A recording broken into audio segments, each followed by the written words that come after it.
Hey guys, it's Lawrence from Laws of Physio, and today we're going to talk about golfer's elbow and tennis elbow.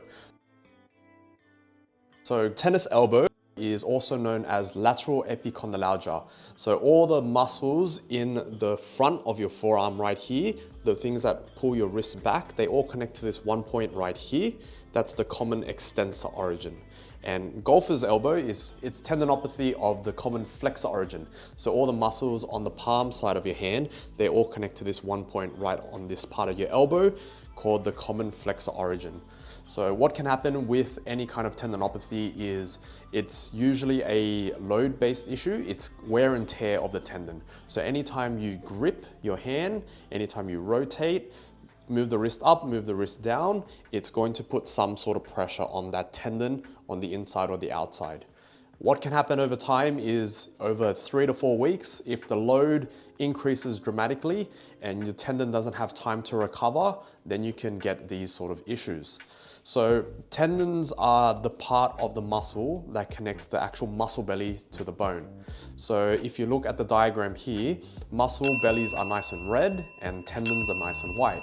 And the difference is due to the blood supply. So with the muscle belly, if you have a really good workout, it takes about 3 to 4 days to recover. Tendons can take up to 3 to 4 weeks to recover. So you can start a workout today and it'll take a month for the tendon to recover. Because of this, it takes a little bit longer for your tendons to heal, and this can result in a little bit of wear and tear over time, and this will give you pain. So this is some quick and easy exercises you can do to give you instant pain relief, and you can do it before a workout. It has been shown to give you pain relief for 45 minutes to an hour after you do these exercises. So for tennis elbow, it's working on the extension of the wrist, so the muscles that go on the outside here. So you want to rest your arm on a nice flat surface. I'm using a table right here.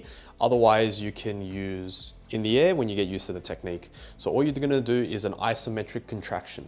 So that's a contraction where you activate the muscle, but you don't lengthen it and you don't shorten it. So in a nice neutral position, you're gonna use your other hand to stop it, just like this. Actually, I'll swap hands. Using your palm here, and you're just gonna push up against it. And you should instantly feel the muscles here switching on.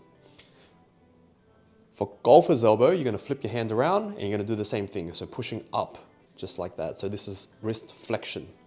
So the protocol you're gonna follow is 1 minute contracting, 1 minute rest, and you're gonna do 5 sets in a row. So there is a study where they did this protocol with rugby players, and it gave them instant relief for 45 minutes to an hour after doing it. What you are going to expect is the first 3 sets, there may be a little bit of discomfort. And with this exercise, it's okay to push through pain, but if you can't handle it, again, go for discomfort, not pain, okay? Just to activate that muscle. What you want to expect is by the 4th one, the pain will start to decrease a little bit, and by the 5th one, the pain should completely disappear. So give that a go.